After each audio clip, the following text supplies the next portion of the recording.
Got it. Got it. So as long as we have slides there, they don't have to look at us, which is beautiful. Yeah. Good evening, everyone. Hello, welcome to the Milwaukee Citizens Jury Selection Event. My name is Robin Teeter, and I'm the Executive Director of Healthy Democracy, and I'm here with Lynn Davis, who is the Program Manager for Healthy Democracy. We're really pleased to be partnering with the City of Milwaukee to deliver the Citizens Jury process here, which Lynn will talk about in detail in just a moment. But you may be wondering who Healthy Democracy is and what our bona fides are for this kind of work. So I just wanted to spend a couple minutes talking about Healthy Democracy as a nonprofit, nonpartisan organization that is based in Oregon but national in scope, with the mission of elevating the voice of citizens in their democracy and improving public discourse for the benefit of all voters. Healthy Democracy got its start in Oregon about 10 years ago with a process called the Citizens Initiative Review, which convenes randomly selected panels of citizens from across the entire state to review ballot measures and develop a citizen statement of strong and reliable information on behalf of their fellow voters, which gets printed in the Oregon Voters Pamphlet.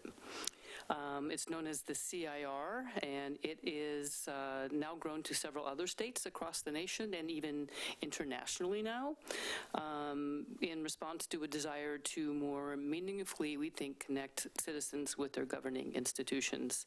So in this way, the Milwaukee Citizens Jury is a part of a growing worldwide phenomenon, using the concept of civic lotteries to enhance the practice of deliberative democracy and involving ordinary citizens who are often left out of these kinds of processes.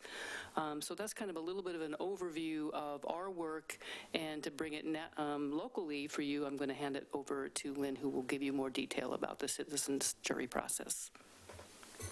Thanks, Robin. So I'm Lynn Davis, the Program Manager for Healthy Democracy, and I'm going to be talking about the event we're doing here in Milwaukee. It's very exciting. We've been doing this, as Robin said, for about 10 years, but this is the first time we've done a citizens jury at the local level, and it's the first time that's ever been done in Oregon that we know of.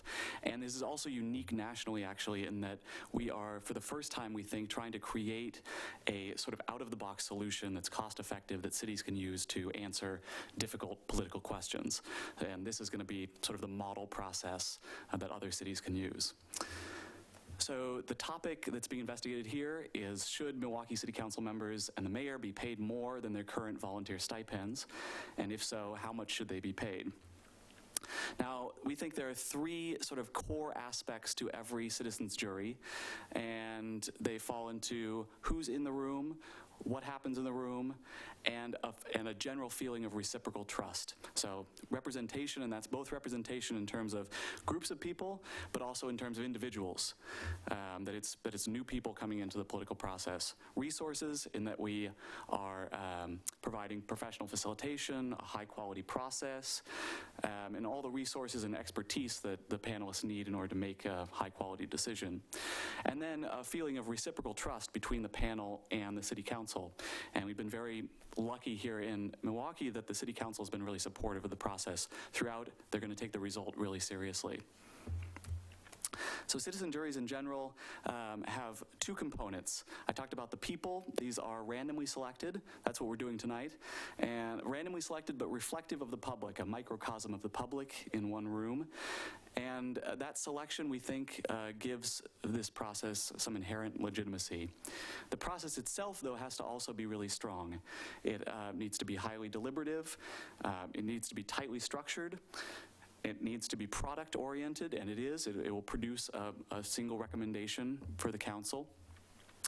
It needs to be efficient, effective, transparent, public. The entire event is a public meeting, and everyone's very welcome to come for all 4 days, November 9th through 12th, and we'll have those dates again at the end.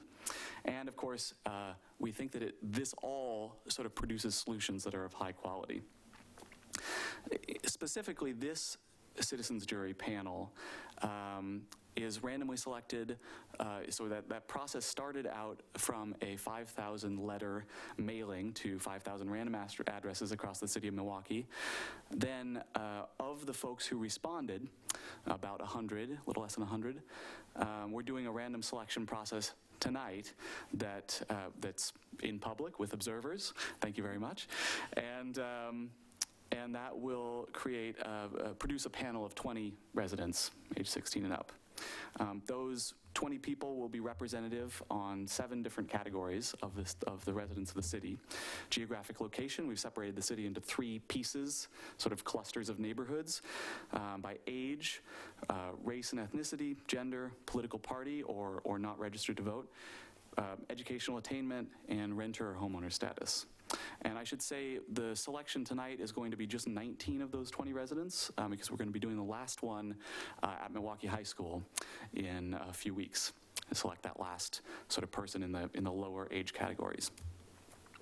So the citizens jury process that we've designed is a 4-day process. First, the panelists will hear evidence. They'll question a variety of experts. They'll read a bunch of documents from the city, and they'll identify the most salient of that information and relevant to their future decision. They'll then deliberate. They'll define criteria for making their future decisions and compile all possible recommendations that they see potentially in the world. Then they'll prioritize. They'll take all those potential alternatives and review them using the evidence and the criteria that they've developed to create a few potential recommendations or alternatives, and then rank those and choose a single one.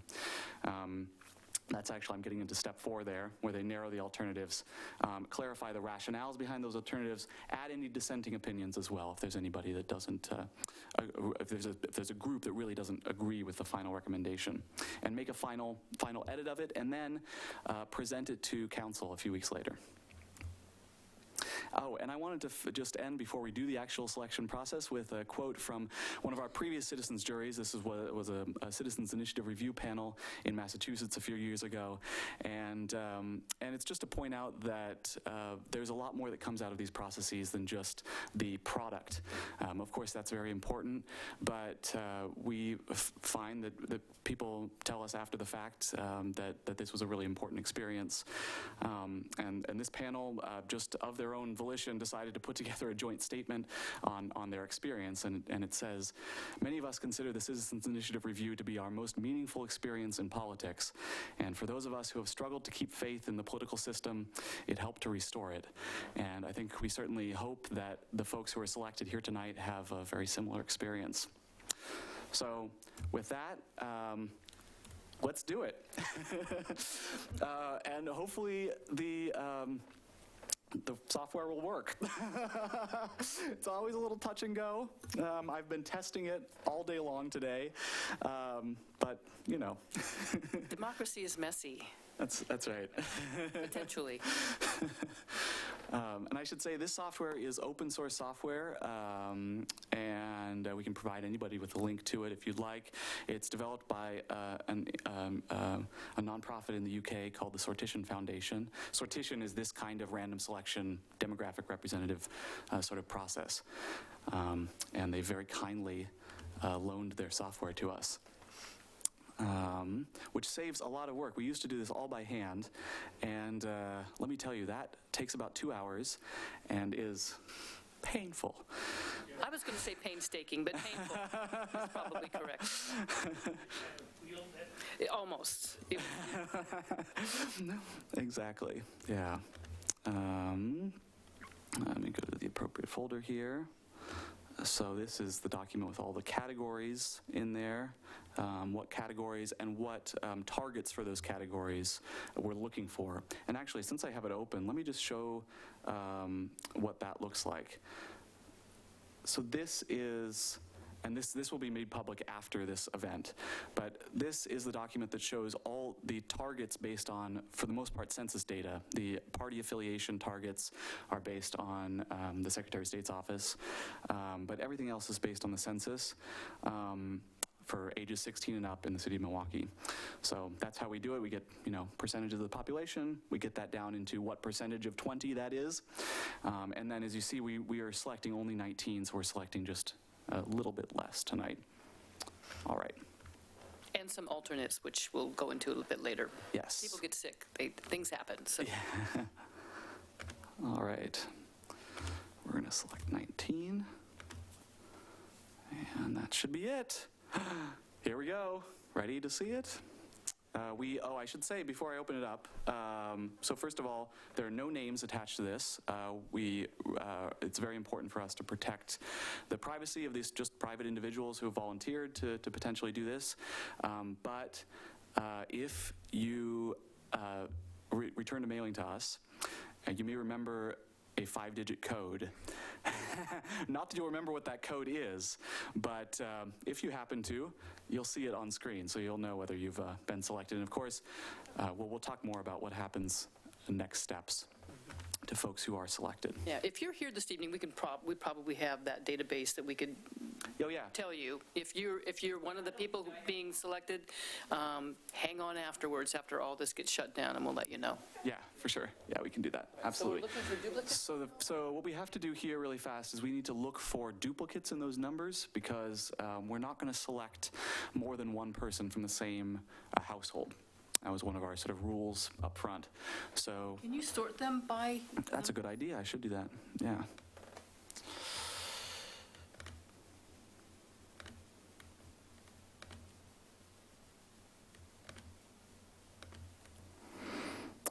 Anybody see any duplicates?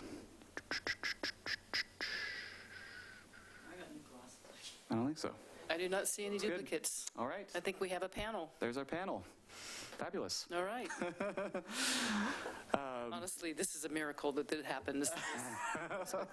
Again, afterwards, we'll tell you how the old system worked, and we'll feel very sorry for us. It was legit, but it was cumbersome. Because it's selecting for all these things sort of at the same time, so that's really difficult. All right. Now the alternates were causing me some issues before, but let's see if we can select alternates here. All right. Oh darn, I just made a mistake. We have to, I forgot to download the ones who weren't selected. I think we might have to do the alternates later. Okay. Shoot. All right.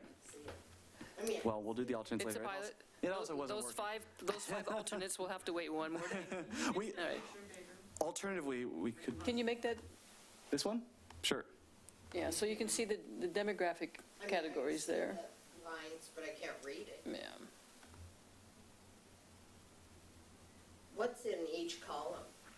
So those are the demographics that were selected for, and the target amounts are why that number is in that panel of 19 there. There'll be one more who will be a student. So you see the mix there of the age, one of the 3 neighborhoods. Yeah, come on up here, take a look at it. The political party affiliation, whether you rent or own your home, your educational attainment, and race and ethnicity. There should be gender there somewhere too. Oh, right, and there's gender on the far left there. So that essentially is the demographic breakout, which should be reflective essentially of the residents of the city of Milwaukee.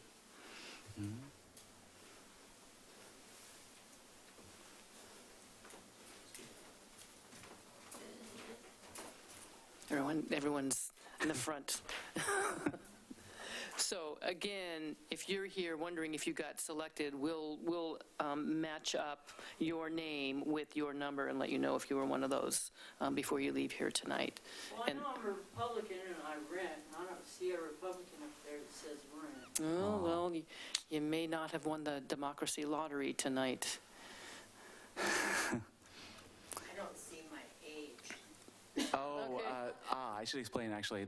So that category that's just the start of that age range. Right. So Right, that's so it's 16 through that 19, to 20 through something. 29, 30 Exactly. through 39, et cetera. Yeah. Yeah. Yeah, right. I should have explained that. That's right. Yeah, okay. All Sweet. right, so what happens next is the alternates will have to be done for a separate. Yeah, let me just explain what happened there. So what I neglected to do, which is my first time using this software, is that you need to also download the people who weren't selected. and then select from them the alternates. Since I didn't do that, I'm going to have to do that manually. Yeah. So, but we have the panel, and hopefully everybody will say yes. And, usually there's only one or two people that drop out over time. So that should be the panel. Yeah. So what happens next is you'll be hearing from our office. Tomorrow you get an email and a phone call because you want to hear from us multiple times. There are a few forms that we're going to ask you to fill out, things like dietary restrictions, so when we feed you, we don't cause harm. And we'll talk about your reimbursement for your transportation if you need a bus pass, anything to make sure that you can get there and are able to participate fully. So you'll be hearing from us in those next couple of days, and Kelly is our office coordinator, and she's the one you'll be hearing from. And then we'll also be announcing the alternates as well around that same time.